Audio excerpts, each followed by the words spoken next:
ce soir, mais que diras-tu à Dieu si tu mourrais demain? Que diras-tu à Dieu?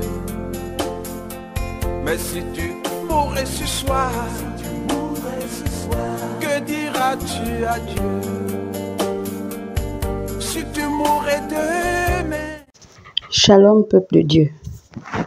Aujourd'hui, je viens transmettre une révélation que j'ai reçue jeudi 30 mars 2023. J'étais en train de me reposer l'après-midi quand j'ai eu ce songe.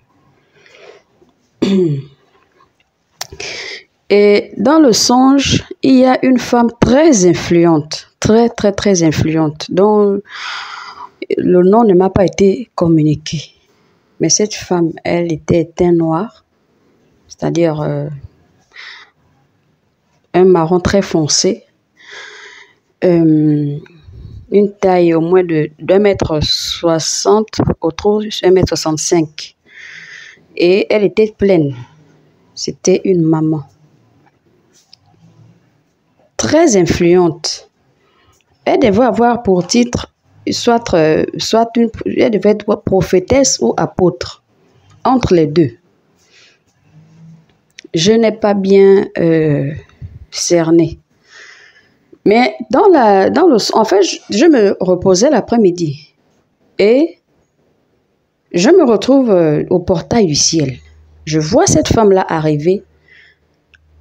Au lieu d'avoir la robe blanche, pour tous les habitants du ciel, au lieu d'avoir la robe blanche comme une sainte qui va rentrer enfin à la maison, cette femme s'est retrouvée avec une robe tout rouge, le rouge sang, le rouge vif là. Voilà. Et aussitôt que je l'ai vue, on m'a montré comme un écran. Enfin, il y a comme un écran qui s'est affiché. En fait, rien n'est caché. À ce stade-là, rien n'est caché. Vous voyez, chaque personne voit et lit la vie des uns et des autres. Il y avait beaucoup d'autres personnes qui venaient aussi après elle. Mais elle en particulier, le Seigneur a tenu à ce que je la voie pour délivrer un message à l'Église en particulier et au monde en général. Donc, quand cette femme-là arrive au portail du ciel, elle est en rouge. Là, sa robe était rouge. Au lieu d'avoir une robe blanche, elle avait une robe rouge. Et le portail s'est fermé devant elle. Quand le portail se ferme, j'entends la voix du Père qui crie « Arrière de moi !» Je vous assure que tout le ciel a tremblé. Éloigne-toi de moi. Et aussitôt, la femme a commencé à pleurer. En fait, elle n'arrivait même pas à ouvrir la bouche pour dire quoi que ce soit pour sa défense. Quand j'ai regardé cette femme, hormis la robe tout rouge qu'elle avait sur elle, elle avait un pantalon noir et des chabas sur sa tête, des longs chabas qui pouvaient tomber jusqu'au dos. Elle était maquillée avec un rouge à lèvres rouge. Elle avait on appelle ça comment, le crayon de beauté. Elle a refait ses cils, les sourcils en noir. Mais cette femme était très influente dans le monde le monde, enfin, dans les églises en fait. Et c'est ici au Gabon. Cette femme était très influente au Gabon. Je ne sais pas de qui il s'agit. Il ne m'a pas été donné son nom, ni le nom de l'assemblée qu'elle dirigeait. Mais, hormis la grande église qu'elle dirigeait, parce que je l'ai vue, hormis la grande église qu'elle dirigeait, elle faisait beaucoup de séminaires. Elle voyageait beaucoup. Elle était beaucoup sollicitée dans les églises. Et cette femme-là, vraiment, elle a servi avec beaucoup de zèle et d'engouement. Et pendant qu'elle meurt sur terre ici, beaucoup se disaient qu'elle est rentrée au ciel. Malheureusement, cette femme a été bloquée au portail du ciel. Les Shabbats qu'elle avait sur sa tête, la mèche, les Shabbats. Moi-même, je faisais des Shabbats avant. Je tressais ça, je me tressais. C'était mes tresses préférées, les Shabbats.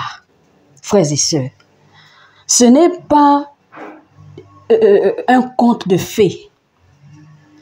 Ce ne sont pas des âneries, ce ne sont pas des histoires coupées clouées. Tu peux contrôler...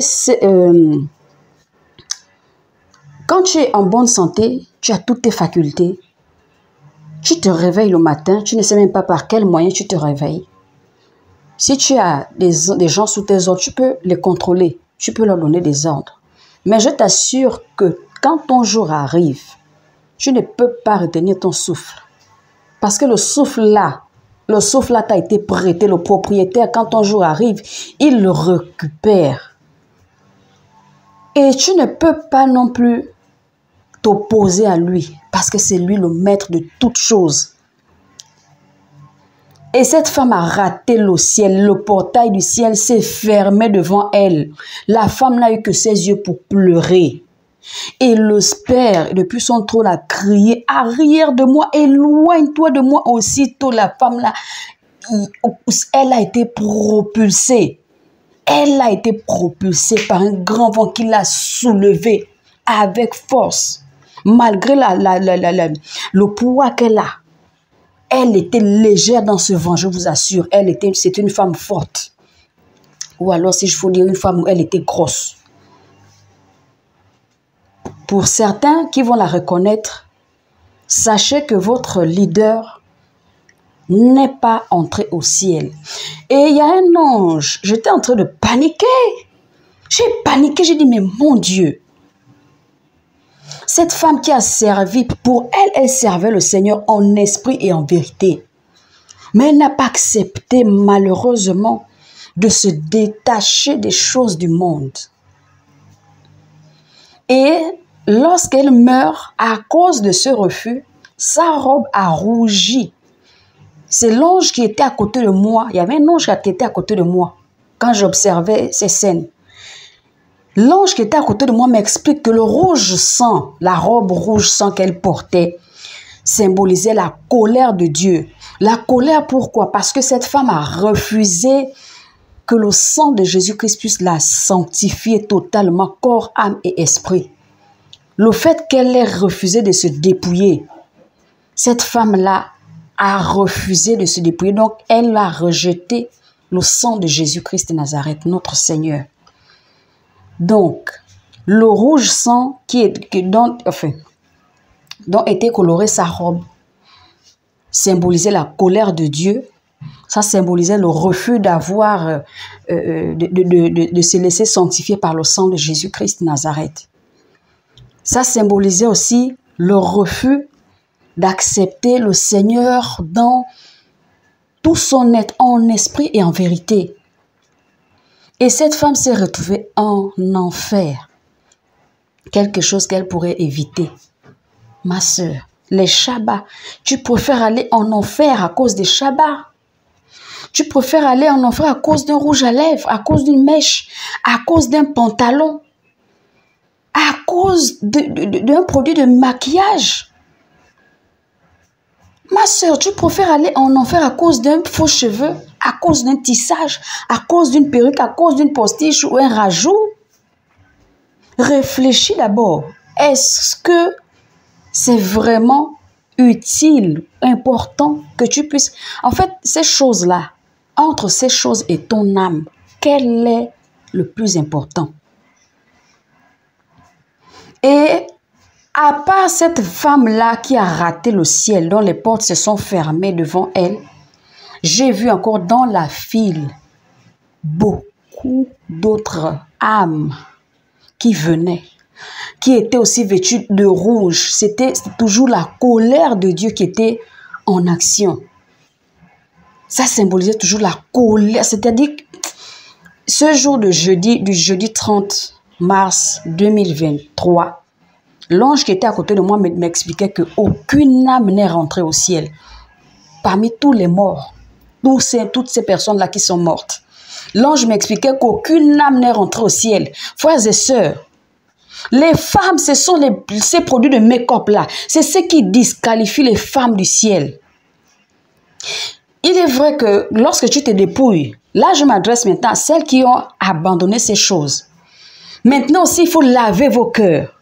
Parce qu'il ne suffit pas seulement de se dépouiller. Le ciel, ce n'est pas une petite affaire. Lavez vos cœurs. La haine que vous avez contre votre prochain.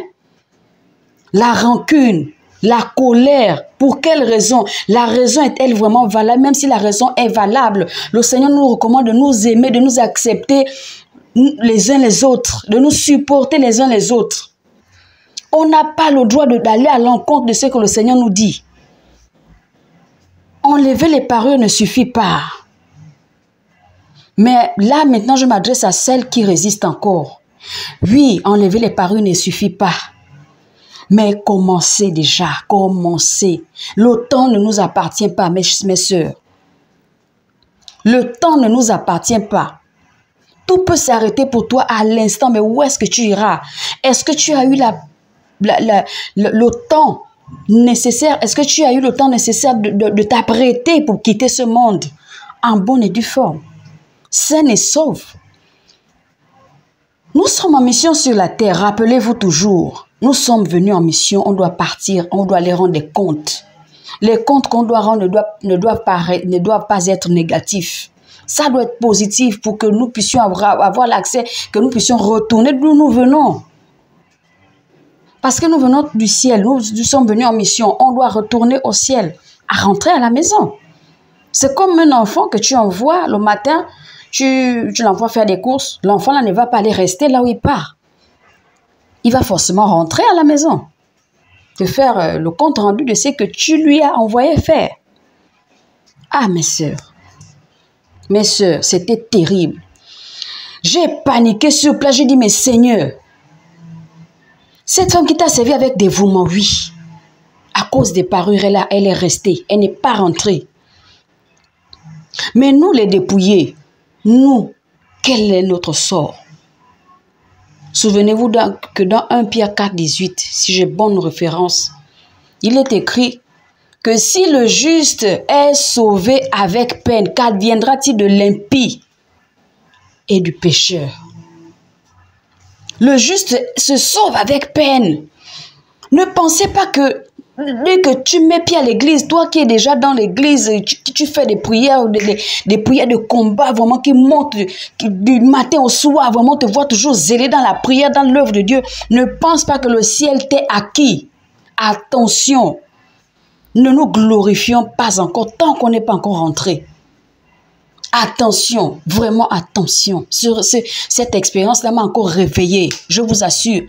Et le Seigneur a dit à l'ange de me rassurer. Il a dit à l'ange, rassure-la. Anne, reste tranquille. Je vous assure que c'est quelque chose, même si tu es prêt ou tu es prête, quand tu vis une telle chose, ton cœur va bouger parce que c'est terrible. C'est terrible de voir comment les âmes ratent le ciel. C'est terrible. Surtout quand tu te rends compte que l'âme a servi le Seigneur toute sa vie et à la dernière minute, tout se perd pour elle. Mais c'est même encore pire. Parce que le châtiment de ces âmes-là, non, c'est inimaginable. Et cette femme a raté le ciel à cause de ses parures, qu'elle a peut-être jugées banales. Elle a banalisé certainement. Elle s'est dit, ah, Dieu regarde qu'au cœur, comme on nous dit quand on évangélise le plus souvent. Beaucoup nous disent ça, que Dieu ne regarde qu'au cœur, il ne regarde pas aux apparences. Mais laissez-moi vous dire que 1 Thessaloniciens 5, 23 dit bien qu'on doit se sanctifier corps, âme et esprit. Dieu ne nous a pas créés avec des parures. Il ne nous a pas créés avec les vêtements étranges. On ne doit pas s'exposer. Notre corps, c'est le temple du Saint-Esprit. Le Saint-Esprit n'est pas sexy.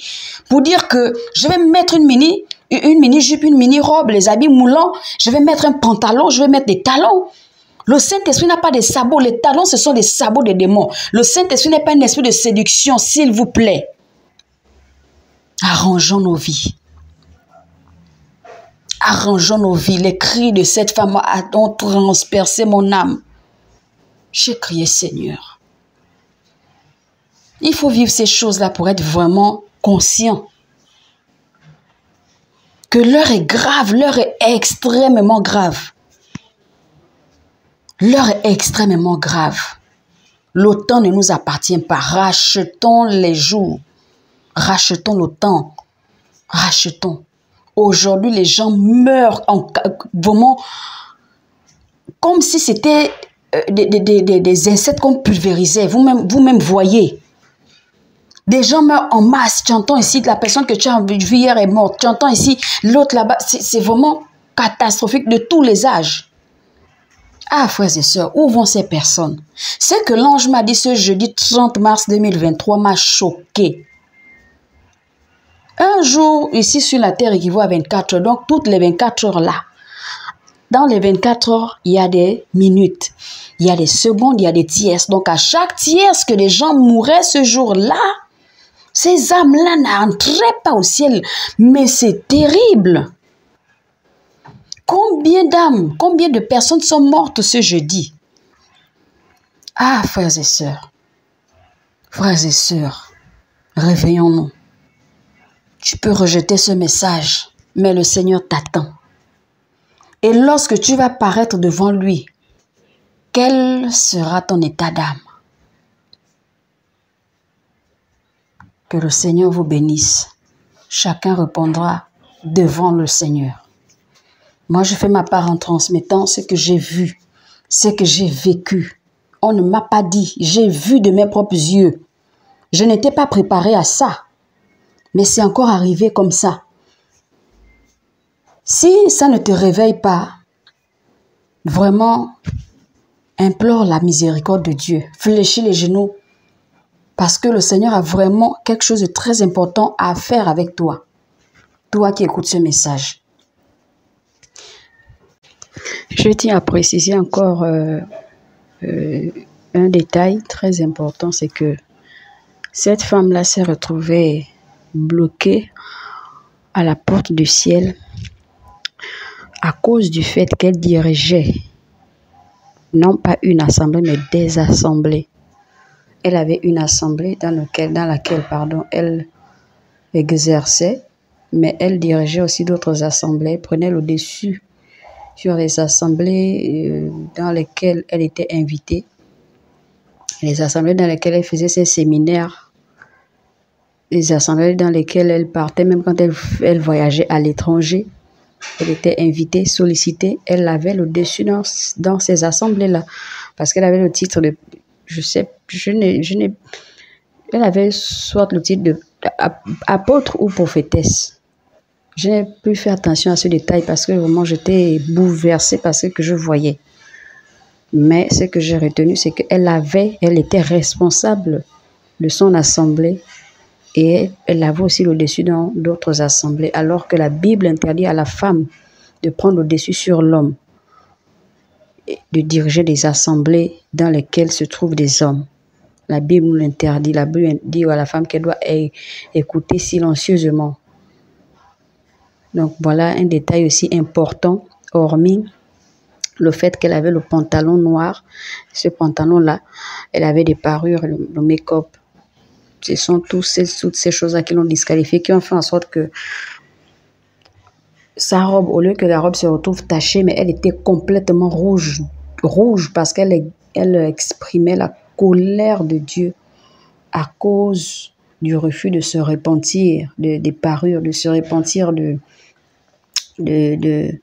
d'exercer de l'autorité sur l'homme, de diriger des assemblées, de se repentir, d'abandonner des parures, d'accepter que le sang du Seigneur Jésus-Christ de Nazareth puisse la laver pour qu'elle puisse être une personne née véritablement de nouveau.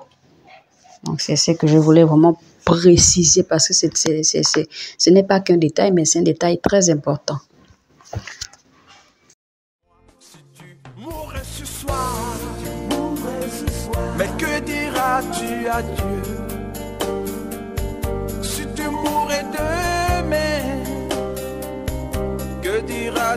adieu.